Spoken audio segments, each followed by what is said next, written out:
사회 분야에 있어서 저에게 좋은 말씀을 주실 수 있는 그런 원로분들 만나 뵙고 있습니다. 오늘은 영희 남변주 교수님 모시고 얘기 나눠볼 텐데요. 교수님 안녕하십니까? 안녕하세요.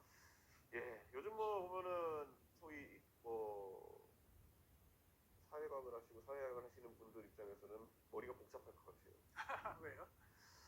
이게 대한민국에 대해서 뭐 평생 현상을 연구하신 분들이 많을 텐데 지금 현상을 어떻게 바라봐야 되느냐?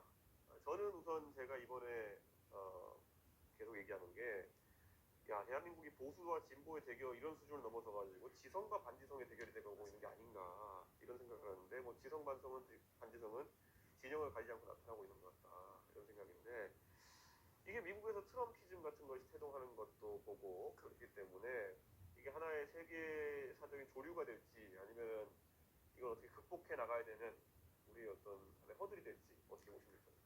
저는 사실은 사람들이 네. 진보와 보수는 낡은 개념이다라고 얘기를 하는데 네. 저는 별로 동의하지 않아요. 그러니까 대한민국이든 미국이든 어쨌든 진보적 성향은 있는 거고 보수적 성향은 있는 거니까 그 어떤 미래를 향한 진보와 보수의 경쟁 네. 이런 사회를 꿈꾸면서 이제 유학 마치고 와서 나름대로 공적 지식 활동을 하려고 했는데 말씀처럼 네. 지금은 진보 보수 이전에 네. 일단 대한민국의 헌법 1조 1항을 지키는 거 그렇죠. 그리고 미국도 미국 건국의 시조들의 디자인의 기본을 지키는 거 이 세상이 된 게 너무나 안타깝고 그리고 죄송하기도 하고 왜냐면 밀레니얼 세대신데 그렇죠. 네. 지금 이 의원님이 던지고 싶은 화두가 엄청나잖아요. 지금 AI나 그렇죠. 근데 지금 어떻게 하면 다시 자의적 통치자의 계엄을 막을 것인가 이런 그러니까 저는 비가 슬픔이 저는 최근에 이제 그 한국에서도 이런 혼란이 참 마음 아팠는데 미국도 제가 뭐 저도 한 4년 살아봤지만은 어떻게 저런 얘기가 나올 수 있지? 그러니까 바로 옆에 미국과 캐나다의 관계라는 건 미국 살아본 사람은 대충 다 아는데 그 상황에서 뭐 51번째 주가 되라고 한다든지 아니면 뭐 관세를 뭐 왕창 올려버리겠다고 협박한다든지 이런 것들이 미국이라는 국가에 뭐 물론 과거에 미국이 고립주의적 성향을 띈 적도 있고 아니면 또 세계화의 선봉에 선 적도 있지만은 저 정도는 아니었거든요. 극단으로 튀어나가는 모습이. 그래서 저는 거기에는 좀 미국의 민주당이나 진보적인 분들의 책임도 준엄하게 성찰을 해봐야 된다.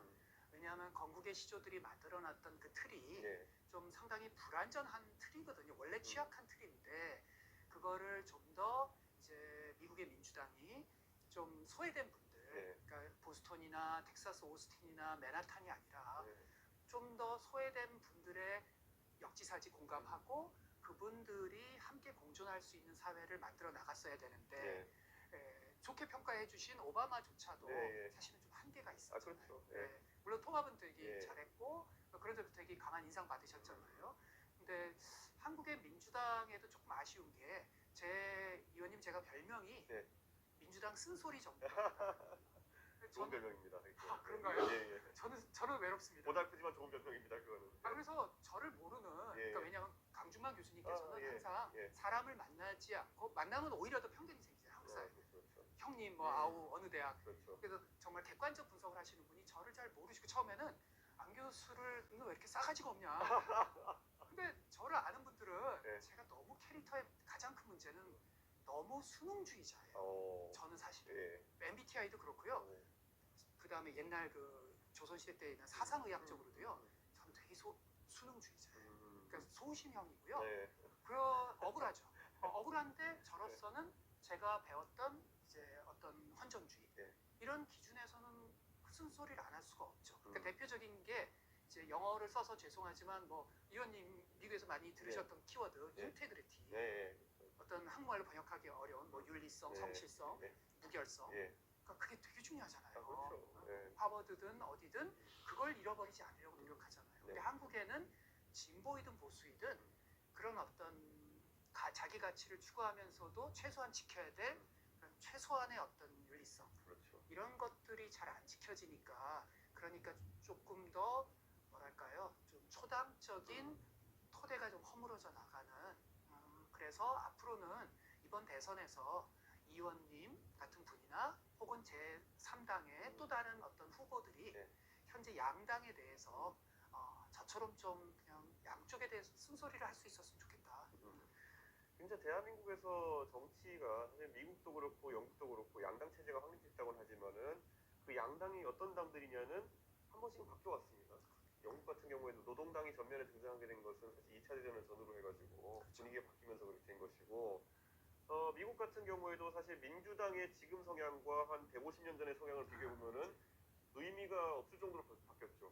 예, 비슷한 점을 찾을 수 없을 정도로 바뀌었던 것이고, 오히려 남북전쟁 시기로 돌아가게 보면은 소수자를 위하던 당이 어딘가 이런 것도 고민하게 만드는데, 대한민국은 참 이제 우리 헌정사가 48년부터 한 75년, 77년 가까이 이면 맞지만은 안 바뀌는 것 같아요. 안 바뀌어요. 네. 그리고 오히려 악화되고 있고요. 그리고 저는 이번에 이재명 대표가 그 여러 가지 경제 정책 얘기하면서 내가 엔비디아 같은 거 만들겠다 이렇게 했을 때 어떤 언론에서 특히 한겨레 중심으로 분석하면서 야, 이건 오히려 박정희주의의 부활을 얘기하는 거 아니냐라는 얘기를 하는 거 보면서 우선 한겨레 신문에서 그런 지적을 한 것이 굉장히 신선하게 들리기도 했고, 한편으로는 생각해보니까 이재명 대표가 진짜 박정희주의자 같은 것을 본인의 결핍에 따라 주장하는 것인지 아니면 신념형으로 주장하는 것인지 모르겠지만은 굉장히 특이한 상황이다. 아시겠지만 이제 이재명 대표 같은 경우는 그간의 민주당의 DNA에서는 예외적 인물입니다. 그렇죠. 예, 그러니까 예를 들어서 김대중 전 대통령께서는 어떤 선비와 상인의 조화를 이루는 거잖아요. 그렇죠. 근데 이제 이재명 대표님 이전에 민주당은 아시는 것처럼 선비와 상인이라기보다는 이제 민주화운동에 그렇죠. 좀 이념주의가 강했는데 이재명 대표는 완전히 실용.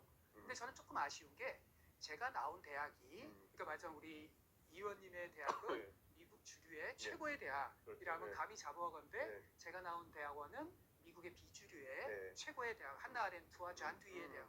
그러니까 한국에서 오해하는 게 존 듀이가 저희 학교를 설립했을 때나 미국의 20세기 서구의 어떤 사상적 기초를 다졌을 때 그 실용은 조금 더 가치가 있는 실용이거든요. 그래서 프래그머티즘을 한국에서 실용주의라고 번역해버리면 그래서 바라건대 다시 또 제 쓴소리 기질이 살아나는 건데 우리 이재명 대표께서 좀 더 실용을 하시는 건 좋은데 그러니까 민주화운동을 했던 사람들은 실용 DNA가 떨어지잖아요. 없죠. 거의 없죠. 대화해보시면 잘 대화가 안 되시잖아요. 문화가 아팠습니다. 그래서 이번 대선에서 민주당이 조금 더 민주당스러운 가치를 추구하면서 실용을 좀 갔으면 좋겠고, 보수도 제가 오늘 이 자리에 나온 거는 저로서는 항상 모든 자리에서 오해받는 사람인데 저는 이준석 의원님의 노선에 대해서 많은 부분 동의하지 않아요. 하지만 요즘에 활동하신 거에 정말 저는 고맙게 생각하는 게 보수나 진보 이전에 대한민국의 민주 헌정주의에 대한 얘기를 하고 계시잖아요. 그 다음에 특히 미래에 대한 얘기. 저희 세대는 미래에 대한 얘기를 머리로는 하는데 그거는 몸으로 이해하고 있지 못하죠. 그런 점에서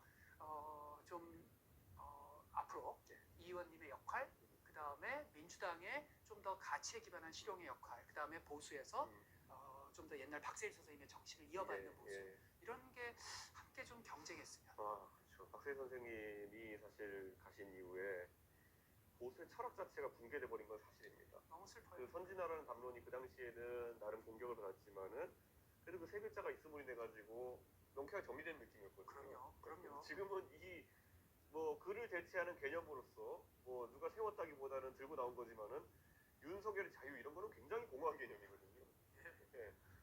아니 뭐라고 해야 될지 모르겠거든요. 윤석열의 자유. 그 사실은 처음에 진중권 작가께서 그 윤석열 검찰총장 시절에 대화 나누시면서 그때 그 사람에 맞춰서 좀 마치 좀 헌정주의인 것처럼 얘기하셨던 거를 진 작가가 조금 너무 좋게 평가를 그 당시 하셨어요. 지금 약간 후회하실 거예요. 그 당시에는 진중권 교수님이 이제 안티 조국 같은 느낌으로 접근하셔가지고 그 말을 가장 선명하게 해줄 사람이 윤석열 검찰총장이니까 그런 쪽으로 가셨던 것 같은데 요즘 들어보면 좀 약간 좀 당황스럽죠, 그런 내용.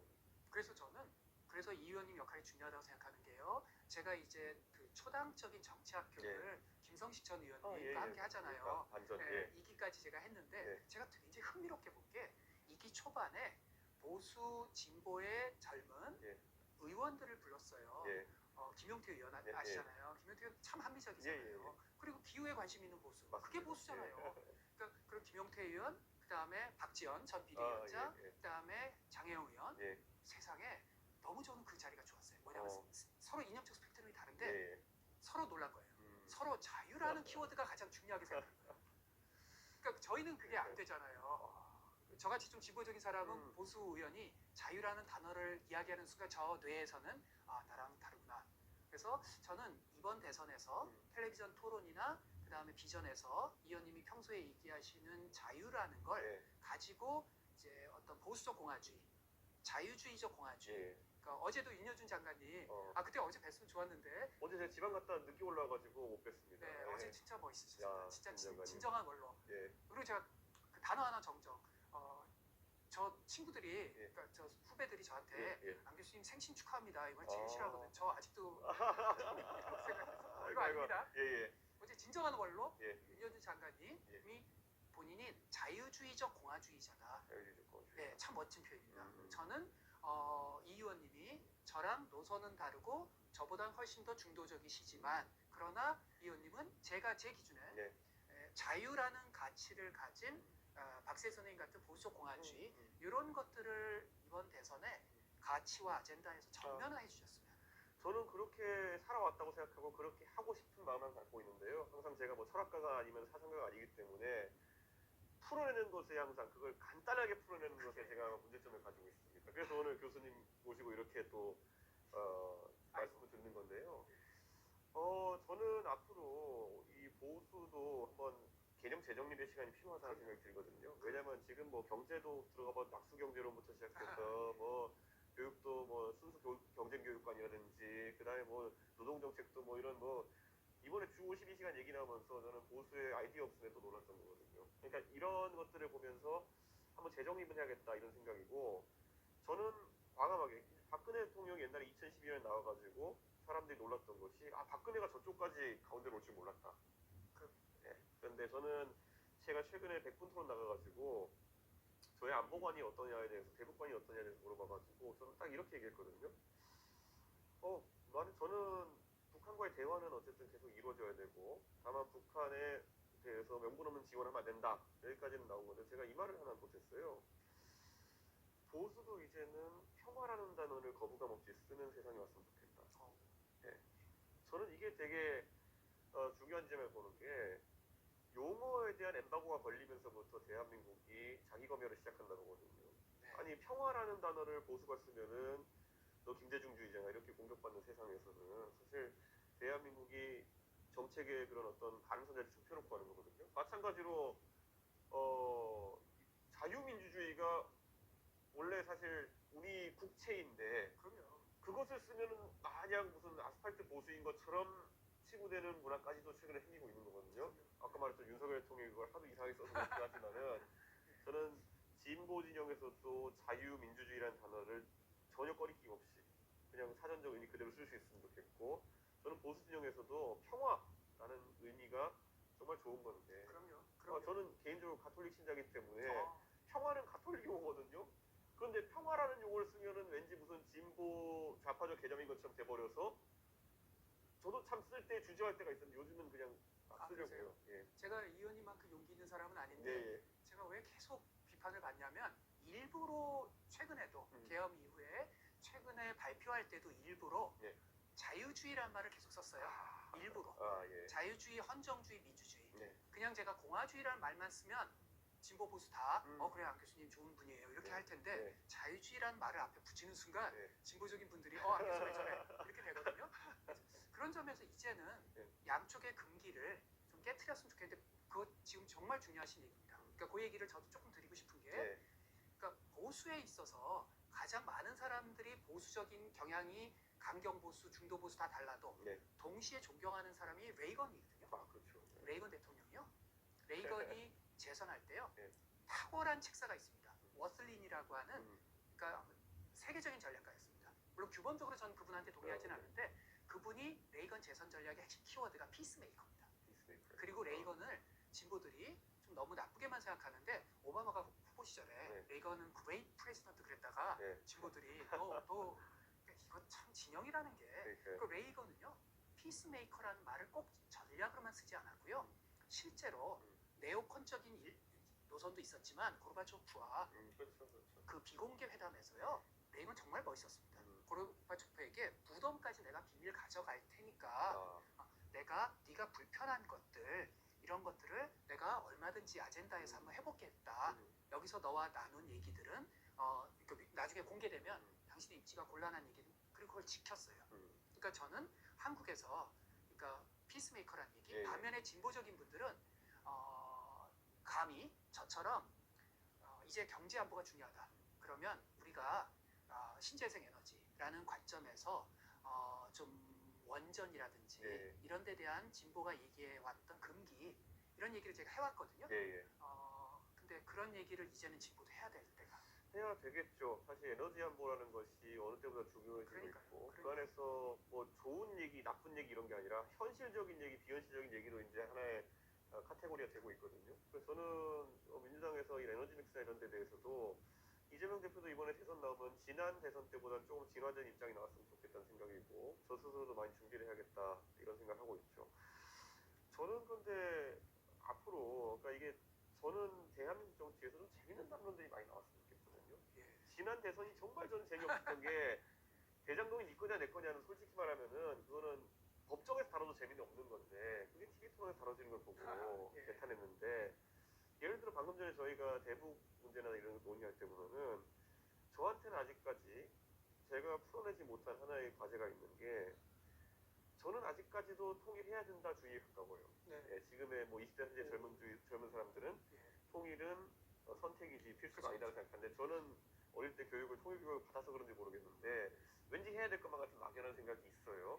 자, 그러면 제 입장에서 젊은 세대, 2030 세대의 소위 자유주의자를 자처하는 사람들, 공화주의자 또는 민주주의자 자처하는 사람들에게 설명할 때 가장 이제 제가 던진 질문인데 저도 답을 제대로 못하는 게 뭐냐면은 예전에 서독과 동독이 통일하면서 호네커에 대해 가지고 재판을 진행했다. 그럼 우리가 과연 이 평화라는 가치를 실현하기 위해서 그러면 대북 관계에서 문제 풀어가기 위해서 김정은과의 협상을 한다. 그럼 아까 레이건이 뭐 무덤과 각본을 갖고 간다 이랬는데 그런 식의 좀 통 큰 협상을 해가지고 아니 그 김정은 당신이 지금 시점 전까지 했던 뭐 그런 행위들에 대해서는 형사적 책임이나 이런 걸 나중에 묻지 않겠다라고 해주는 게 옳은 건지 아니면은 당신 통일은 좋은 건데 당신 무조건 걱정이 세울 거야. 그러니까 전자는 사실상 통일에는 도움이 되지만은 후자는 통일에는 도움은 안 되는 것이고 전자는 다만 우리가 세운 헌법상의 원칙이나 아니면 뭐 전범 처리 규정이나 이런 것들에 완전 반하는 우리가 가르쳤던 것에 국제사회 가르쳤던 것에 완전 반하는 행동이거든요. 그렇죠. 저는 근데 이거는 정답은 없는 거라 봐요. 그런데 이런 것들이 테이블에 올라오면은 사실 사람들의 관점 차이가 드러날 수 있는 거거든요. 그렇죠. 야 역시 그 포인트까지 보고 계시군요. 아까 우리가 사실 프래그마티즘 같은 것도 그렇고 인테그리티 같은 것도 그렇고 그런 걸 드러내려면 이런 그 옳고 그름이라기보다는 선호의 문제에 따른 이런 질문들을 던져야 되는 거거든요. 그럼 이 사람이 어떤 성향이고 어떤 그 내재적인 단단함을 갖고 있느냐를 볼 수 있는 건데 저는 TV 토론에 한번 이런 거 좀 담아봤으면 좋겠어요. 그래서 그러니까 제가 이제 대선 후보들 이런 몇 차례 만났을 때 어느 후보가 이런 얘기를 과거에 저한테 하더라고요. 안 교수, 아니 대선 토론이 너무 짧어. 이 짧은데 내 비전을 얘기하기가 너무 어려워. 저는 그렇게 생각하지 않습니다. 그러니까 빌 클린턴이나 그러니까 미국의 소위 민주당과 그다음 보수 쪽에 탁월한 사람들은요, 그 짧은 시간 내에 이 의원님 말씀처럼 그냥 흔히 뭐 예산 분담 말고 지금 이런 얘기, 이런 이야기에 대해서 그 짧은 시간 내에 뛰어난 얘기를 할 수 있습니다. 왜냐하면 수십 년간 하루하루 매일 자기를 벼려오면서 준비했거든요. 그렇죠. 예를 들어서 이거는 약간 무관한 얘기인데 제가 그 대선 후보들한테 혹은 대통령 당선인에게 던지고 싶은 질문은 이겁니다. 자, 당선이 됐어요. 근데 이제 미국이나 한국이나 사실은 거의 폭력적 수단을 써서라도 상대 진영을 무너뜨리려는 사람들이 이제 생겼어요. 초법적 세력들이 너무 커졌어요. 자, 그러면 당신은 그 초법적 세력들에 대해서 기존 미국에서 했던 방식, 표현의 자유를 극단적으로 보장하는 혹은 한국에서 했던 갈팡질팡의 방식 중에서 당신은 독일의 방식, 어떤 방식으로 할 것입니까? 이건 굉장히 중요한 문제거든요. 그러니까 예를 들어 이런 문제, 그 다음에 세상에 그 이슈까지 보시는 그러니까 지금 곤혹스럽고 불편한 질문들이 한 100개가 됩니다. 한국에서. 그렇죠. 많죠. 그러니까 이것들이 텔레비전 토론에서 돼야 되는데 제가 봤을 땐 대장동이 네 거냐 내 거냐는 제일 저열한 수준의 질문이었다. 그래서 이번 텔레비전 토론에서 네. 의원님이 고 던지시는 질문이 네. 굉장히 흥미로울 것 같아요. 저는 그래서 포맷 자체가 좀 그런 상호 토론이 많은 형태 갔으면 좋겠다. 사실 공통 질문 이런 거는 미리 주고 답 찾아오는 거는 아, 그럼요. 이건 챗GPT가 더 잘할 겁니다. 그럼요. 네. 그럼요. 이 실무자를 보내실 때 네. 토론 규칙, 예. 실무자를 보내실 때 예. 굉장히 까다로운 사람을 보내세요. 아, 아니 직접 규칙 작성하세요. 예. 이번 텔레비전 토론은 이 의원님이 항상 하시는 얘기지만 지금의 AI, 기후, 노동, 연금 어느 하나 그 정답이 없는 이슈잖아요. 네, 그렇죠. 장기 저성장도 그렇고 이 이슈를 전형적인 방식으로 토론하지 않았으면 좋겠고 좀 타운홀 미팅 같은 것도 좀 같이 했었으면. 그러면 좋죠. 그러면 사실 분위기가 훨씬 더 논의하는 분위기가 그럴 수 있겠죠. 심지어는요. 힐러리 여사가 많은 사람들이 오해를 하는데 원래 이분이 개인적으로 따뜻한 사람입니다. 근데 좀 이분도 약간 한국 치로 얘기하면 소음인이에요. 좀 내성적인 사람입니다. 그러니까 이게 좀 오히려 강하게. 까칠하게 보이고 네. 강하게 보이는데요. 타운홀 미팅에서요. 네. 미국의 지적 수준이 높은 게 하버드에서 경험해 보셨잖아요. 심지어 힐러리 여사가 자신의 우주론, 나는 우주 속에서 인간의 역할을 이렇게 생각한다까지도 얘기를 해요. 그러니까 그런 마치 프랑스의 바칼로레아 시험에 나오는 그런 수준에서부터 시작해서 이 의원님이 방금 던진 정말 어느 후보도 대답하기 어려운 이런 것들까지 네. 이번 대선장이. 아니 왜냐면 저 이런 생각해요. 대한민국 대통령이라는 자리가 뭐 나중에 가지고 다뤄야 될 문제가 매우 구체적인 것도 있겠지만은 큰 줄기를 어떻게 잡아가고 국민들을 설득하냐가 굉장히 클 것 같거든요. 저는 아까 말했던 그런 고민, 통일에 대해서 방향성을 할 때 뭐 퍼주냐 마냐 이런 아주 이런 원초적인 원색적인 문제가 아니라 국민 여러분한테 오히려 문제를 던질 수 있는 사람이 된다는 거거든요. 그럼요.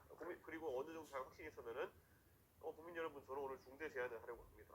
통일을 위해 가지고는 동의하지 않는 분도 있겠지만은 전면적으로 과거의 과오에 대해 가지고는 우리가 제너럴 암네스티, 예, 전반적인 관대함을 보여주자는 원칙을 세우자고 제안하고 싶습니다. 그런 게 나오면 그런 게 멋있는 거죠. 예, 그러면서 사실 진짜 아까 성수대 토론이 되는 거죠. 그렇죠. 거기에 반대하는 사람도 뭐 거기다 야 너 빨갱이냐 이렇게 나올 게 아니라 아니 그러면 우리의 지금까지 형사사법체계의 원칙을 어떻게 가져갑니까? 이렇게 하고 그 다음 단계 이어져 나가면은 정관합이 있는 과정의 토론인데. 그렇죠. 그리고 당대표 후보 시절에 대구에서 네. 하신 것처럼 우리 내부에서 나의 얘기에 대해서도 그것이 함께 그 역지사지로 이해하지 못하시면 어떻게 대한민국을 통합하냐라고 하셨잖아요. 그렇죠. 저는 지금 얘기가 굉장히 중요한 게요. 두 가지 면에서 중요합니다. 하나는 지금 말씀처럼 대통령은 그런 큰 화두를 던지고 사회를 커뮤니케이션 인 치프로서 만들어가는 역할.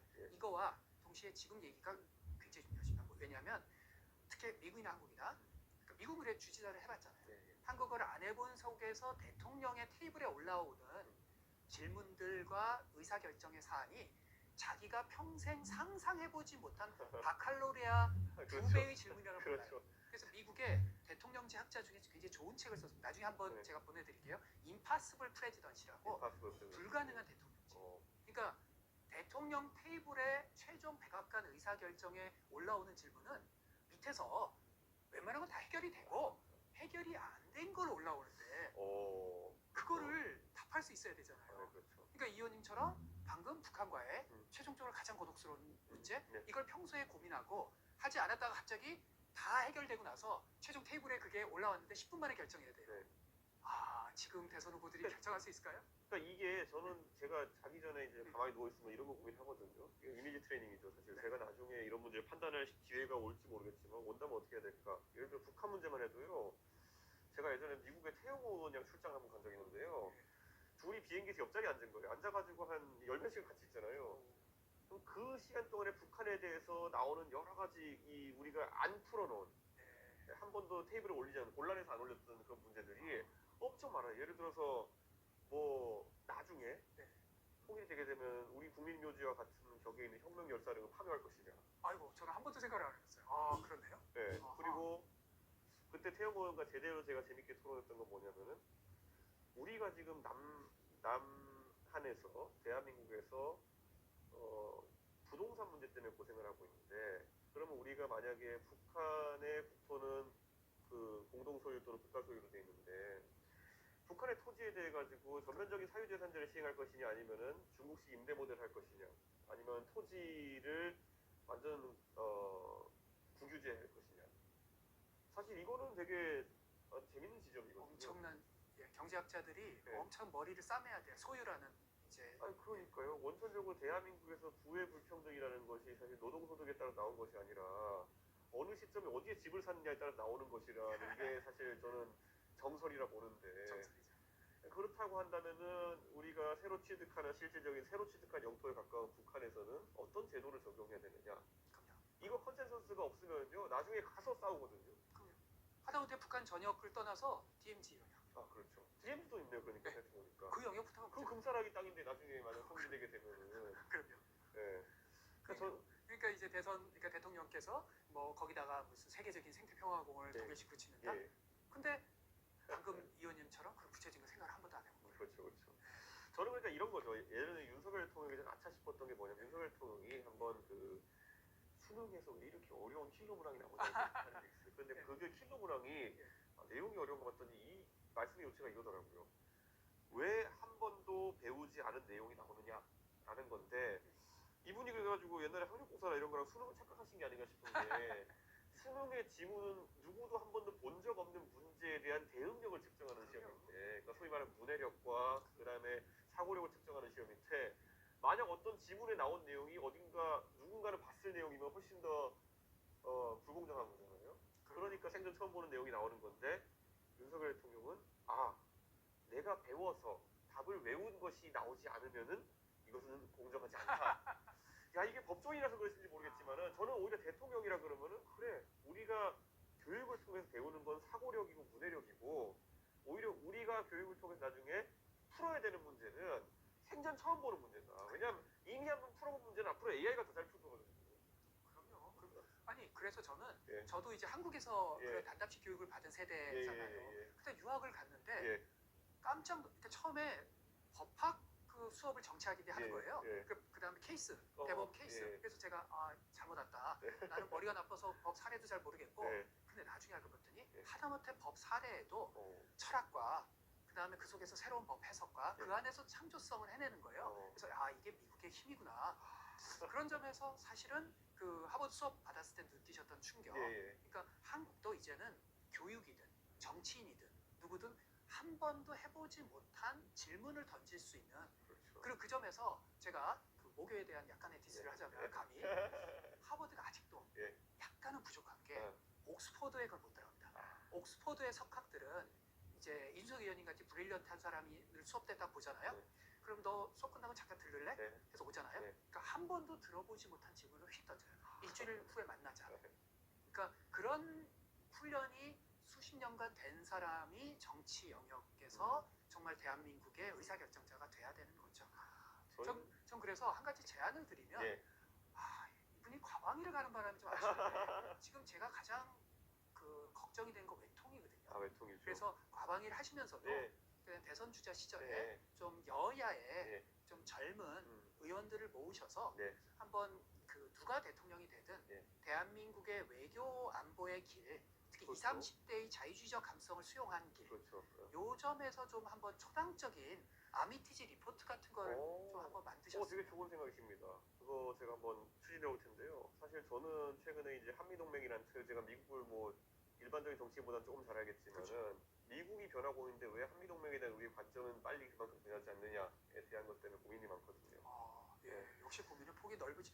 그거 좀 리포트나 화두를 좀 제시해 주셨어요. 그렇죠. 지금 미국의 어쨌든 고립주의적 성향과 리쇼어링이라든지 이런 거로 나타나는 그 산업 기반의 획기라든지 이런 것들에 대해서 사실 우리는 트럼피즘이라 생각하지만 아니죠. 바이든 정부 때도 그런 경향이 있었죠. 그러니까 저는 미국의 이런 자국 우선주의라는 것이 변하고 있는데 우리는 마냥 예전에 몇백 년을 이어온 4대 모델로 이걸 쳐다볼 수 있겠느냐라는 것에 대해서는 저는 한미 관계를 중시하는 의미에서 오히려 이 변화를 잘 디텍트하는 게 중요하다는 생각입니다. 그러면 제가 미국을 왜 자꾸 프래그머티즘이라고 하냐면요. 그러니까 민주당 진영이 리버럴 진영이라 그러죠. 2016년에 충격을 당한 거예요. 설마 트럼프 같은 그렇죠. 저 이제 뉴요커 시절에 그러니까 한 몇 년 뉴욕에 있었으니까 저는 아직도 고향입니다. 저희 마음의 고향. 몇 년 안 있었고 그게 그런 게 있습니다. 이게 좀 진보 진영한테 욕도 먹을 일인데 사르트르의 이 부인이었고 유명한 페미니스트였던 시모누 보바르는 프랑스는 반미 국가잖아요. 예, 그렇죠. 그러니까 특히 좌파 지성들은 예. 미국을 한 6개월 방문하고 나서요 남긴 말이 있습니다. 나는 슬프게 미국을 사랑하기 시작했다. 서유경영 비슷한 것 같은데. 그런 약간. 그래서 저도 미국에 대한 약간의 애증 같은 게 있어요. 예, 예. 근데 그 사람들은 시사구실에서 트럼프한테 충격패를 당하고 나서 조롱했던, 그리고 나서 설리반을 비롯해서 민주당 핵심들은 자신들에 대한 아프터시 리포트 해서 외교 안보 노선을 완전히 선회합니다. 그게 바이든의 소위 말하는 신냉전 자유주의거든요. 근데 이제 저는 한국의 민주당, 네. 한국의 국민의힘한테 감히 묻고 싶은 건, 제가 바이든 들어섰을 때 민주당에게 또 저 특유의 기질 쓴소리, 이제 기존 민주당의 네. 해방 전후사의 그림자가 어우러진 것에서 완전히 벗어나자라고 제안을 드렸는데 아무도 제 얘기에 뭐 제가 뭐 유명한 사람은 아니니까 관성을 벗어나지 못하죠. 국민의힘은 뭐 더할 나위 없이 예. 그야말로 옛날 냉전 시절에 그 지나친 아니 그런 거라도 있으면 좋겠는 대통령이 가서 노래 부르고 이런 걸로 외교한다고 생각하니까 저는 답답한 점이 있었습니다. 에이, 그래서 정말 이 의원님 예. 이번 대선과 그 이후에 예. 그러니까 과방위 예. 과방위하고 날아다니실 예, 때고 예. 이 의원님이 질문하면 이해도 예. 못하실 거예요. 정부 관련들이. 그다음에 이제 우리나라 예. 외교 안보의 미래, 여기서 좀 진보 보수 떠나서 이런 그룹들을 만드시는데 큰 역할을 하셨으면 좋겠습니다. 꼭 그렇게 한번 해보도록 하겠습니다. 아유, 교수님 오늘 너무 좋은 말씀 또 이렇게 아이고. 너무 좋은 또 대화의 또 이런 티키타카가 돼서 너무 좋은 것 같고요. 정말 저도 고민이 많은데 오늘 조금 풀리는 지점이 있는 것 같습니다. 아이고, 겸손의 말씀. 저희가 백년 선생. 네, 교수님 오늘 너무 감사하고요. 나중에 또 좋은 기회로 뵙도록 하겠습니다. 네, 건강하십시오. 예, 감사합니다. 네, 감사합니다. 예.